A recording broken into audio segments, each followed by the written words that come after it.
Hey guys, চলে আসলাম আরও একটা ভ্লগ নিয়ে। তো আজকে তো সবাই জানো যে আজকে জামাই ষষ্ঠী, তো সেই জন্য জামাই বেরিয়ে যাচ্ছে আর সেটারই একটা ছোট্ট করে ক্লিপ নেওয়া হয়েছে। তো তারপর যাই হোক, আমরা ষষ্ঠীর দিন একদম সকাল সকাল বেরিয়ে গেছিলাম, মোটামুটি 8:45-টার দিকে। তারপরে রওনাও দিয়ে দিয়েছি। তারপর রওনা দিয়ে তারপর বাড়ি ঢুকে যাই, দিয়ে তারপর কোনো ক্লিপ নেওয়া হয় না, কারণ মার এসে জানতে পারি যে মার একটু শরীরটা খারাপ, তো একটু রান্নাবান্নাতে হেল্প করছিলাম। তো যাই হোক, এখানে জামাই শাশুড়ির মধ্যে নেওয়া চলছে সব। যাই হোক, তো এগুলো কমপ্লিট হয়ে যাওয়ার পর তারপর আমরা রেডি হয়ে বেরিয়ে যাই মন্দিরে।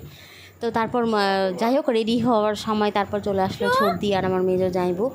আর তারপর ওরাও সবাই রেডি হয়ে তারপর আমরা বেরিয়ে যাই, এই যে দেখতে পাচ্ছ। তো যাই হোক, ষষ্ঠীতলায় একটু আমাদের লেটও হয়ে গেছিলো। তো যাই হোক, ভীষণই মজা করেছি। আমার বিয়ের এটা ফার্স্ট, মানে আমাদের জামাই ষষ্ঠীটা। তো যাই হোক, এই দেখতে পাচ্ছ মা সব রেডি করে আমরা সবাই রওনা দিয়ে দিলাম।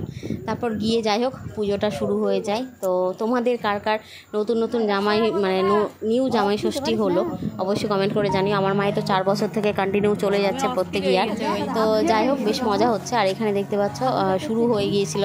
আর এই যে আমার ছোট্ট পুচকি বাটা অস্থির হয়ে গেছে, যাই হোক ঘেমে অস্থির হয়ে গেছিলো। তারপর আমরা একটু ভেতরে গিয়ে বসে এই পুজোটা কমপ্লিট হয়ে যাওয়ার পর তারপর আমাদেরটা হয়। যাই হোক, তো চলো একটু দেখা যাক। আর অবশ্যই কমেন্টে আমাকে জানাও তোমাদের কার কার নতুন জামাই ষষ্ঠী হচ্ছে। দেখতেই পাচ্ছ যে এখানে শুরু হয়ে গেছে, যেটু পুজো করা আর স্টার্ট হয়ে গেছে। তো যাই হোক, এখানে ষষ্ঠী করে তারপর একটু সিঁদুর খেলা হয় আমাদের নিজেদের মধ্যে। তো তারপরে বাড়ি চলে আসি। তো সিঁদুর খেলাটা আমার লাইফের এটা ফার্স্ট। একে অপরকে এইভাবে সিঁদুরটা পরানো আমার এর আগে হয়নি, মেবি ঠিক মনে পড়ছে না যদিও। হ্যাঁ, এখনও পুজো হয়নি আর এইভাবে সিঁদুর পরানোটাও হয়নি আমার। তো এইটা আমার ফার্স্ট বিয়ের সব পর, মানে এই একে অপরকে সিঁদুর পরানোটা। তো যাই হোক, বেশ মজা করছিলাম ব্যাপারটাকে। তারপর জেঠু বললো একটু সবার ক্লিপটা নিতে, কারণ আমি ভিডিওটা করছি, তো আমারটা ঠিক মতো নেওয়া হচ্ছিল না। তো যাই হোক, এইখানে পুজো হচ্ছিল। তারপর পুজো হয়ে চলে আসে আমরা নিজেদের বাড়ি। তারপর এখানে মায়েরা যেটা করে তার সন্তানদের নাম নিয়ে, যাই হোক এখানে কী সব পুজো করে, তো সেটাই মা করে নিয়েছিল। তারপর আমরা চলে আসি সিঁদুর খেলে বাড়ি। তো তারপর কি মেন তো আমাদের জামাই ষষ্ঠীতে খাওয়া দাওয়া, তাই না? তো মেন জামাইদের কী খাওয়ানো হচ্ছে সেটাই হচ্ছে বড় কথা। তো তার আগে আমি একটা কথা বলি, এই যে আমরা সিঁদুর খেলাটা, সেটা আমার ভীষণই মজা লাগছিল, ফার্স্ট হচ্ছিল। যাই হোক, আর সত্ত্বেও আমাকে প্রথম পেয়ে গালে টালে দিয়ে একাকার, বেশ মজা করছিলাম ব্যাপারটা। তো কোন শাশুড়ি কোন জামাইদের কী রান্না করে খাওয়ালো একটু কমেন্টে জানো। আমরা যদিও গরমে, এত গরম পড়েছিল গাইস, ধারণা করতে পারবে না। মানে সবাই এটা ফিল করেছে যে রোদ্রের টেম্পারেচারটা খুব একটা বেশি ছিল না, বাট গরমটা অতিরিক্ত ছিল, একটা ভাবসা গরম যেটা সহ্য হচ্ছিল না। এই জন্য আর একটা নর্মাল মানুষকে যতটুকুটা খাওয়ানো যায় ততটুকুটাই মা করেছিল, কারণ এক্সট্রা করতে গেলে সব পদ খাওয়া যায় না, একটা মানুষের পক্ষে সম্ভব না সেটা। তো যতটুকু খাওয়া যায় সেইটুকুটাই করা হয়েছিল। আর একটা হচ্ছে যে আমার হাজব্যান্ড আলু ছাড়া অন্য কিছু খেতে চায় না, সবজি। তো আলুর আর বেশি কিছু আইটেম তো করানো যায় না। তো এই কারণে অল্প একটুর মধ্যে বেশ ভালো রান্না হয়েছে। আর আমার হাজব্যান্ড তো খুব মজাও পেয়েছে খেয়ে। তো বাড়ি, যাই হোক তোমাদের গল্প করতে করতে আমি বাড়িও চলে এসেছি। তো এইখানে করছিল সব জামাই ষষ্ঠী সব রিচুয়ালসগুলো মা।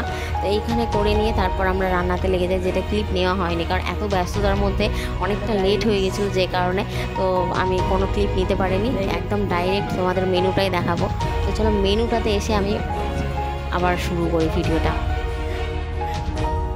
আমি তোমার বিরহে রহিব বিলীন, তোমাতে করিব বাস। দীর্ঘ দিবস দীর্ঘ রজনী, দীর্ঘ বরষ মাস। যদি আরো কারে ভালোবাসো, যদি আরো ফিরে নাহি আসো, তবে তুমি যাহা চাও। তো এখানে রান্না হয়েছে পোলাও, সাদা ভাত, লেবু, স্যালাড, পটল ভাজা, ভেন্ডি ভাজা, আলু ভাজা আর মিষ্টি কুমড়ো দিয়ে বেগুনি করা হয়েছিল। তারপর ছিল ডাল, মাংস, মাছ, চাটনি, দই, মিষ্টি আর জল।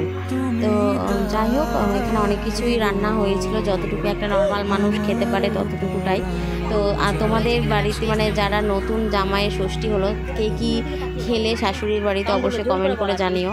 আর আমার ভ্লগটা কেমন লাগলো দেখতে সেটাও অবশ্যই কমেন্ট করে জানিও। যারা নতুন দেখছো তারা প্লিজ আমার চ্যানেলটাকে একটু ফলো করে দিও, আর যারা ইউটিউবে দেখছো তারা চ্যানেলটাকে সাবস্ক্রাইব করে দিও। দেখা হচ্ছে খুব শিগগিরই নতুন একটা ভ্লগ নিয়ে। তো আজকের মতো সবাই ভালো থাকবেন, সুস্থ থাকবেন, দেখা হচ্ছে পরের একটা ভ্লগে।